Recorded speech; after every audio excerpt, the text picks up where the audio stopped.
पिछले एपिसोड में हमने देखा कि डार्क एम्परर यू को उसका मास्टर बनने का एक आखिरी मौका देता है, पर यू उसे समन करने से मना कर देता है। अब इससे गुस्सा होकर डार्क एम्परर बोलता है, यू तुम भी अपने फादर की ही तरह जिद्दी हो। कोई बात नहीं, मैं तुम्हें तुम्हारे फादर के ही पास भेज देता हूँ। यह सुनकर यू हैरान हो जाता है और बोलता है कि आखिर तुम यह क्या बोल रहे हो। अब डार्क एम्परर हंसते हुए बोलता है, हाँ, मैंने पहले तुमसे झूठ कहा था। मैं काफी पहले ही तुम्हारे फादर को मार चुका हूँ और अब यहाँ पर मरने की बारी तुम्हारी है। यह सुनते ही यू काफी गुस्से में डार्क एम्परर पर अटैक करने के लिए आगे बढ़ता है।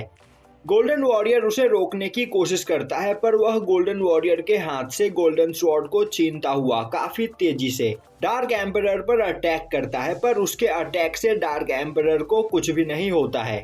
और अब डार्क एम्परर यू को वहां पर पकड़ लेता है और बोलता है कि तुम्हारे फादर एक लेजेंडरी जर्नल हुआ करते थे, पर इसके बावजूद वह मुझे नहीं मार पाए। तो तुम्हें क्या लगता है तुम यहाँ पर मुझे मार सकते हो?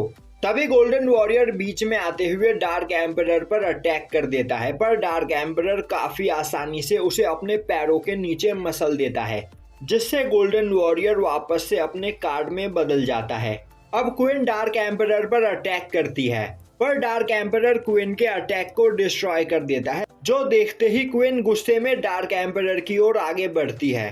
पर तभी युआन अपने स्टार टेक्निक का यूज करते हुए वहां पर क्वीन को घायल कर देता है। अब डार्क एम्परर बोलता है, लोनली तुम 10 सबसे पावरफुल डार्क स्पिरिट में से एक हुआ करती थी और मुझे तुम पर सबसे ज्यादा भरोसा था, पर तुमने मुझे धोखा दिया और इस इंसान को बचाने के लिए तुम लाइट वॉरियर्स के साथ मिल गई। कोई बात नहीं, हम तुम्हारी इस बॉडी को डिस्ट्रॉय कर देंगे, जिसके बाद तुम्हें वापस से हमारे पास ही आना होगा।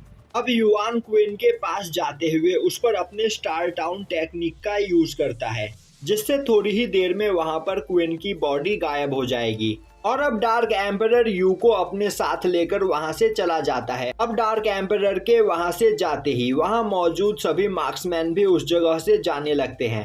अभी युआन उस लड़की के पास आता हुआ बोलता है, हमारा मिशन यहाँ पर पूरा हुआ, तो तुम यहाँ पर क्वीन का ध्यान रखो, अब तक मैं एम्परर के पास जाता हूँ। और अब वह भी वहां से चला जाता है। तभी क्वीन खड़े होते हुए बोलती है, चाहे कुछ भी क्यों ना हो जाए, वह यहाँ पर उन लोगों को कभी कामयाब नहीं होने देगी। और अब वह अपने दोनों स्पिरिट्स को बाहर बुलाते हुए उन्हें उस लड़की पर अटैक करने का ऑर्डर देती है, जो सुनते ही वह दोनों स्पिरिट उस लड़की पर अटैक करते हैं। और तभी वह लड़की उनके बीच से गायब हो जाती है और उन दोनों स्पिरिट के मुंह में एक एक बटरफ्लाई आ जाता है और उसी वक्त वह बटरफ्लाई ब्लास्ट हो जाता है, जिससे वह दोनों स्पिरिट घायल हो जाते हैं। अब वह लड़की 2 बटरफ्लाइज को उन दोनों स्पिरिट के ऊपर छोड़कर क्वीन के पास आते हुए बोलती है, एम्परर ने कहा है कि मैं तुम्हें इस लड़की की बॉडी से अलग करूं और फिर तुम्हें पकड़कर उनके पास लेकर जाऊं, तो फिर इसके लिए तैयार हो जाओ। और अब वह अपने सेपरेट टेक्निक का यूज करते हुए क्वीन और लोनली को अलग करने लगती है।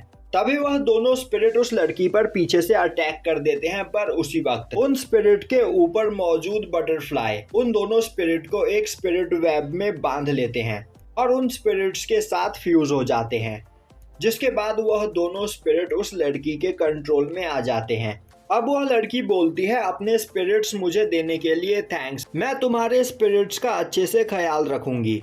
वहीं यह सब देखकर क्वीन को कुछ भी समझ में नहीं आ रहा होता है, जिस पर वह लड़की उसे बताती है कि उसके पास जो स्पिरिट है उसकी कोई फिजिकल बॉडी नहीं है, वह अपने स्पिरिचुअल बटरफ्लाई फॉर्म में रहती है, जिसके कई नुकसान हैं, पर इससे उसे एक फायदा भी मिलता है। वह किसी के भी दूसरे स्पिरिट पर अपने बटरफ्लाई का मार्क बनाकर उन्हें अपना स्पिरिट बना सकती है और उसके सेपरेशन टेक्निक से जैसे ही लोनली क्वीन से अलग होगी, वह अपने टेक्निक का यूज करते हुए लोनली पर भी वह मार्क बना देगी, जिसके बाद लोनली भी उसकी गुलाम होगी।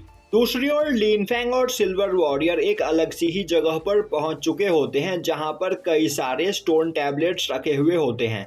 अब वह सभी स्टोन टैबलेट्स उनकी ओर काफी तेजी से आगे बढ़ते हैं, जिन्हें देखते ही वह उन स्टोन टैबलेट को तोड़ने की कोशिश करते हैं, पर वह सभी स्टोन टैबलेट एक दूसरे से कनेक्ट होकर एक रूम में बदल जाते हैं, और लिन फैंग और सिल्वर वॉरियर उस रूम के अंदर कैद हो जाते हैं। अब वह दोनों वहां से बाहर निकलने के लिए उन स्टोन टैबलेट को तोड़ने की कोशिश करते हैं, पर तभी वह देखते हैं कि वह स्टोन टैबलेट टूटने के बाद वापस से अपने आप ही जुड़ जा रहा होता है। यह देखकर वह लोग काफी परेशान हो जाते हैं। अब लिन फैंग अपनी पूरी पावर का यूज करते हुए उस स्टोन टैबलेट को तोड़ने की कोशिश करता है, पर वह स्टोन टैबलेट वापस से अपने आप ही रिपेयर हो जाते हैं। तभी लुकुई वहां पर आते हुए बोलता है, मेरे दोस्त, तुम यहाँ पर चाहे कितनी भी मेहनत क्यों ना कर लो, इस ट्रैप से आजाद नहीं हो सकते। सिल्वर वॉरियर बोलता है, आखिर तुम हमें यहाँ पर कैद करके क्या साबित करना चाहते हो? यह एक गेम है और तुम इस गेम में इस तरह कभी नहीं जीत पाओगे, तो मर्दों की तरह सामने आकर हमसे फाइट करो। तभी लुकुई बोलता है, शायद से तुम्हें अब तक समझ में नहीं आया कि यह गेम कब का खत्म हो चुका है और मैं तुम लोगों को यहाँ पर बिजी रखने की कोशिश कर रहा हूँ, जिससे बाहर जो चल रहा है तुम उसमें इंटरफियर ना कर सको। यह सुनकर लिन फैंग परेशान हो जाता है और बोलता है कि आखिर तुम यहाँ पर कहना क्या चाहते हो? लुकुई बोलता है, सबको पता है कि तुम सबसे ज्यादा पावरफुल लाइट वॉरियर हो और अगर मैं गेम के दौरान तुमसे फाइट करने की कोशिश करता तो तुम काफी आसानी से मुझे हरा देते। इसीलिए हमारा यह प्लान था कि जब भी तुम फाइट करने के लिए अरीना ग्राउंड में उतरोगे, हम तुम्हें इस स्टोन टावर में कैद कर देंगे, जिसके बाद अपने मिशन में लग जाएंगे। और अब जब तुम यहाँ पर कैद हो तो मेरे साथी बाहर अपना काम काफी आसानी से निपटा देंगे, क्योंकि उन्हें रोकने वाला वहाँ पर कोई भी नहीं होगा और अब तक तो वह होली कार्ड हमें मिल भी चुका होगा। अब लिन फैंग बोलता है, लुकुई, आखिर तुम यहाँ पर डार्क एम्परर की मदद क्यों कर रहे हो? क्या तुम्हें नहीं पता कि अगर डार्क एम्परर रिलीज हो गया तो वह इस पूरे वर्ल्ड को डिस्ट्रॉय कर देगा? लुकुई बोलता है, मैं चाहता ही हूँ कि यह वर्ल्ड डिस्ट्रॉय हो जाए, क्योंकि यह दुनिया बहुत ही ज्यादा क्रूल है।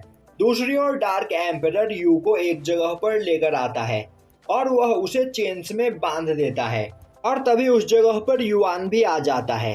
तभी डार्क एम्परर यू से बोलता है, यह सच में बहुत बुरी बात है, मैं चाहता था कि तुम मेरे जर्नल बनो और अगर यहाँ पर तुम मेरे साथ हाथ मिला लेते तो इस दुनिया के सबसे पावरफुल पर्सन बन जाते, पर तुम जैसे लोगों के नसीब में मरना ही लिखा होता है, तुम्हें पावरफुल नहीं बनना और तुम अपने इन मामूली से स्पिरिट्स के साथ ही खुश हो। जिसके बाद वह यू का कार्ड डेक अपने पास मंगा लेता है और अब वह उस डेक के अंदर से सभी कार्ड्स को बाहर निकालता हुआ बोलता है, यह सभी स्पिरिट्स किसी काम के नहीं, इन्हें मैं बस अपनी एक फूंक में हरा सकता हूँ और तुम इनकी मदद से मेरा सामना करना चाहते हो। जिसके बाद वह उन सभी कार्ड्स को वहाँ मौजूद मैग्मा में फेंक देता है और अब यू के सभी कार्ड्स लावा में जल जाते हैं, जिसके बाद यू के पास मौजूद स्पिरिट जर्नल की पावर्स भी खत्म हो जाती है। यह देखकर यू को काफी ज्यादा गुस्सा आता है, पर वह वहां पर चाहकर भी कुछ नहीं कर पाता है।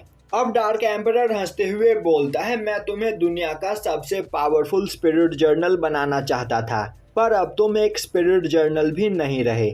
और अब वह युआन को अपनी ओर बुलाता है और यहीं पर यह एपिसोड खत्म हो जाता है।